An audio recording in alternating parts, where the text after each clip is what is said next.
Kita semua tahu bahwa perjalanan baginda Nabi menegakkan tauhid, mengislamkan seluruh orang-orang kafir yang tidak meyakini Allah itu adalah Tuhannya.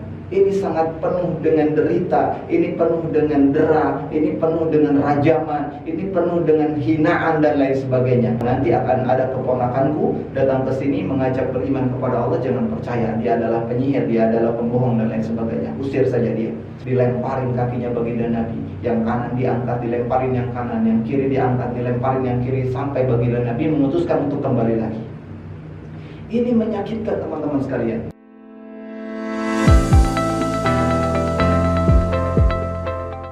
Assalamualaikum warahmatullahi wabarakatuh.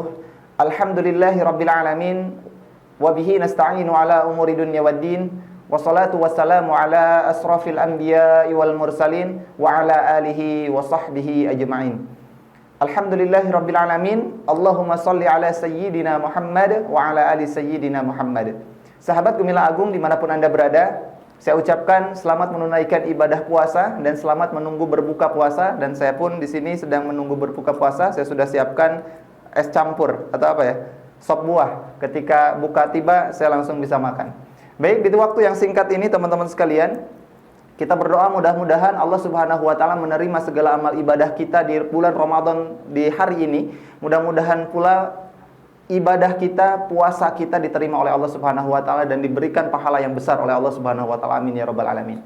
Baik hadirin kaum muslimin rahimakumullah, di dalam video saya beberapa hari yang lalu kita buatkan video tentang nuzulul Quran, dan kita semua sudah tahu, ketika teman-teman sudah menonton video tersebut pasti sudah tahu bahwa urutan Allah Subhanahu wa taala menurunkan Al-Quran kepada baginda Nabi Muhammad SAW itu sangat luar biasa. Mulai dari diciptakan, kemudian disimpan di Lauhul Mahfuz, kemudian diturunkan ke Baitul Izzah, sampai kemudian kepada baginda Nabi Muhammad SAW dengan cara berangsur-angsur.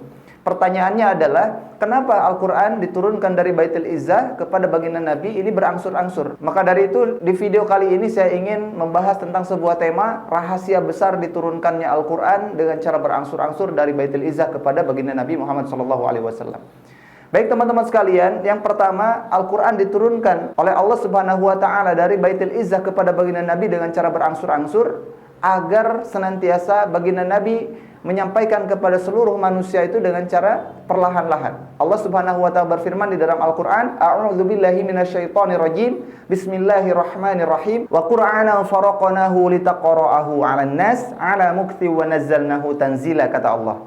Al-Qur'an kami turunkan dengan cara berangsur-angsur agar senantiasa kamu menyampaikan kepada seluruh manusia dengan cara perlahan-lahan.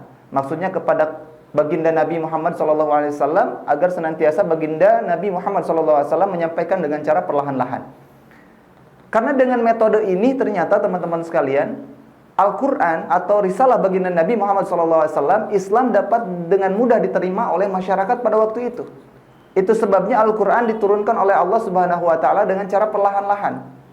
Karena Al-Quran ini menyertai seluruh perjalanan kehidupan manusia, terutama ketika menentukan sebuah hukum. Baginda Nabi ketika ada yang nanya satu hukum, maka ketika ayat Al-Qur'annya belum ada, hukumnya belum ditentukan oleh Allah di dalam Al-Qur'an, maka baginda Nabi tidak langsung menjawab. Akan tetapi baginda Nabi menunggu terlebih dahulu sampai kemudian Allah menurunkan Al-Qur'an kepada baginda Nabi yang menjelaskan hukum yang ditanyakan tersebut. Ketika sudah turun, barulah kemudian baginda Nabi mengumumkan bahwa hukumnya begini, hukumnya begitu, dan seterusnya. Dan ini pun mematahkan asumsi-asumsi keji daripada orang kafir pada waktu itu. Menandakan, menegaskan bahwa Al-Quran ini bukan ciptaan Nabi Muhammad SAW, tapi murni dari Allah Subhanahu wa taala. Makanya di dalam Al-Quran yang Allah Subhanahu wa taala turunkan pertama kali itu adalah ayat-ayat keimanan. Kemudian setelah itu kebangkitan dari kubur, barulah membahas tentang surga dan neraka. Mengapa demikian? Kenapa enggak membahas dulu tentang kehidupan? Kehidupan di dunia supaya bahagia itu seperti apa? Kenapa enggak itu dulu yang dibahas oleh Allah Subhanahu wa taala? Maka kata Allah Subhanahu wa taala, untuk masalah kebahagiaan dunia aku yang jamin. Tapi ada satu yang belum dijamin oleh Allah Subhanahu wa taala, apa? Yaitu kebahagiaan dunia dan di akhirat.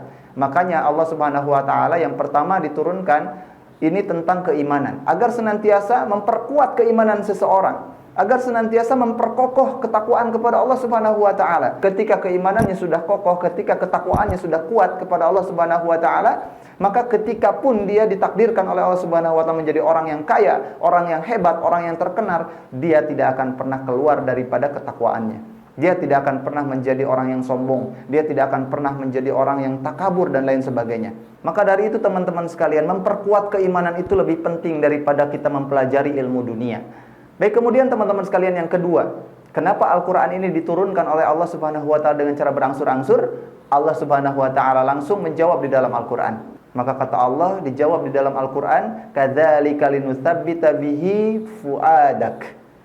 Maka kata Allah Subhanahu wa ta'ala, agar kami memperkuat hatimu. Ya, maksudnya adalah agar Allah memperkuat hati baginda Nabi Muhammad sallallahu alaihi wasallam. Kita semua tahu bahwa perjalanan baginda Nabi menegakkan tauhid, mengislamkan seluruh orang-orang kafir yang tidak meyakini Allah itu adalah Tuhannya, ini sangat penuh dengan derita, ini penuh dengan dera, ini penuh dengan rajaman, ini penuh dengan hinaan dan lain sebagainya. Dan justru ketika kita pun merasakan seperti itu, tidaklah akan kuat. Makanya baginda Nabi butuh penguat. Dan Al-Quran ini, kata Allah Subhanahu wa ta'ala, menjadi penguat hati baginda Nabi Muhammad SAW.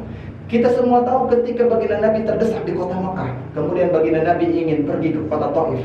Namun sayang, seribu sayang, bahwa kabar baginda Nabi ingin berangkat ke kota Taif ini didengar oleh pamannya. Kemudian pamannya ini berangkat mendahului baginda Nabi melalui dengan naik kuda.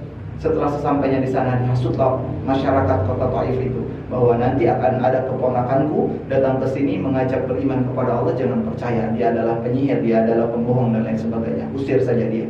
Maka Masya Allah, ketika baginda Nabi sampai ke kota Taif, maka masyarakat pada waktu itu mengusir baginda Nabi, dilemparin kakinya baginda Nabi, yang kanan diangkat, dilemparin yang kanan, yang kiri diangkat, dilemparin yang kiri, sampai baginda Nabi memutuskan untuk kembali lagi.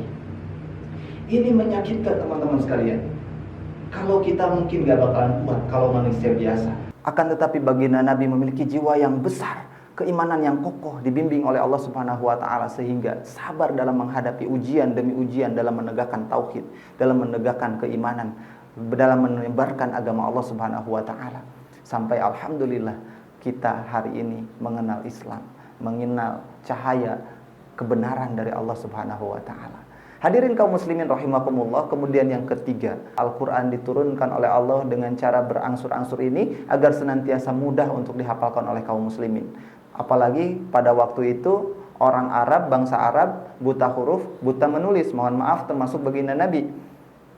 Akan tetapi dengan Allah Subhanahu wa ta'ala menurunkan Al-Quran dengan cara berangsur-angsur ini menjadi salah satu metode yang mudah untuk dihafalkan, metode mudah untuk diaplikasikan dalam kehidupan kaum muslimin pada waktu itu. Maka dari itu teman-teman sekalian, kata Umar bin Khattab, maka hafalkanlah Al-Quran ini 5 ayat, karena malaikat Jibril menurunkan Al-Quran kepada baginda Nabi ini 5 ayat. Agar senantiasa kita ringan dalam menghafalnya, agar senantiasa kita ringan dalam memahaminya, dan kita ringan untuk mengaplikasikan dalam kehidupan kita. Kemudian yang terakhir, yang keempat, Al-Quran diturunkan oleh Allah Subhanahu wa ta'ala dengan cara berangsur-angsur agar senantiasa kaum muslimin antusias dalam menyambut wahyu dari Allah Subhanahu wa ta'ala. Dan benar saja, apalagi ketika menunggu sebuah hukum, ya, ketika hukum itu belum diputuskan oleh Allah, maka semuanya merenung, menunggu kabar dari Allah Subhanahu wa ta'ala. Kemudian ketika Allah menurunkan wahyu, menurunkan sebuah hukum, maka gembiralah kaum muslimin pada waktu itu. Nah, itulah teman-teman sekalian rahasia besar kenapa Al-Quran diturunkan oleh Allah Subhanahu wa ta'ala dengan cara berangsur-angsur dari Baitul Izzah melalui malaikat Jibril kepada baginda Nabi Muhammad SAW. Tidak 1 malam, melainkan 23 tahun selama baginda Nabi diutus menjadi Nabi dan Rasul, sampai kemudian beliau wafat meninggalkan kita semuanya. Hadirin kaum muslimin rahimakumullah, kita berdoa mudah-mudahan kita menjadi hamba yang terbaik, menjadi manusia yang terbaik. Kita kuatkan iman kita kokohkan ketakwaan kepada Allah Subhanahu wa ta'ala. Kita minta kepada Allah setiap waktu, setiap saat, mudah-mudahan kita senantiasa menjadi umat baginda Nabi Muhammad SAW yang akan mendapatkan syafaat dari baginda Nabi Muhammad SAW. Teman-teman sekalian, itu saja yang bisa kami sampaikan. Mudah-mudahan bermanfaat. Kurang lebihnya mohon maaf. Saya Gumina Agung. Assalamualaikum warahmatullahi wabarakatuh.